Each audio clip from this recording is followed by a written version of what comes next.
तर्जुमान अमरीकी वजारत खारजा नेड प्राइस ने ओहदे से इस्तीफा दे दिया। नेड प्राइस ने रोजाना ऑन कैमरा प्रेस ब्रीफिंग बहाल की थी, जिस पर साबिक सदर डोनाल्ड ट्रंप नाराज हो गए।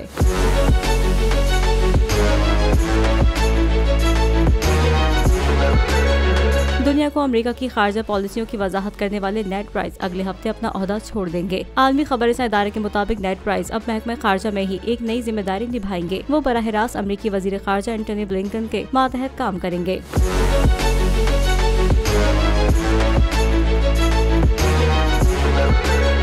नेड प्राइस ने प्रेस ब्रीफिंग में कहा कि मैं मुस्ताफी हो गया हूं, ताहम 17 मार्च तक टेलीफोनिक ब्रीफिंग देता रहूंगा। अलबत्ता आज ये मेरी आखिरी ऑन कैमरा ब्रीफिंग होगी, जबकि मेरी पहली ब्रीफिंग 2 फरवरी 2021 को हुई थी। मुस्ताफी तर्जुमान नेड प्राइस ने साबिक सदर ओबामा के दौर में अमरीकी खुफिया एजेंसी CIA के साथ साथ कौमी सलामती कौंसिल में भी तर्जुमान के तौर पर खिदमत अंजाम दी थी।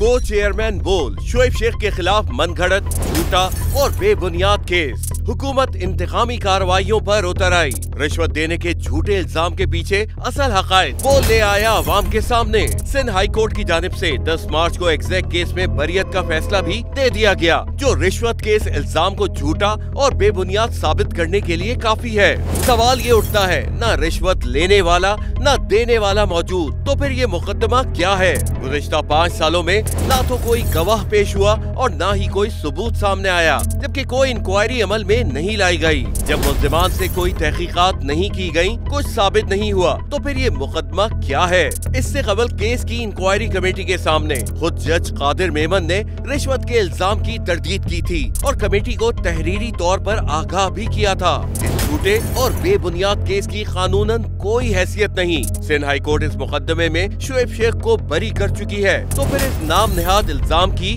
कानूनी हैसियत क्या है? बोल इंसाफ का मुंतजिर है।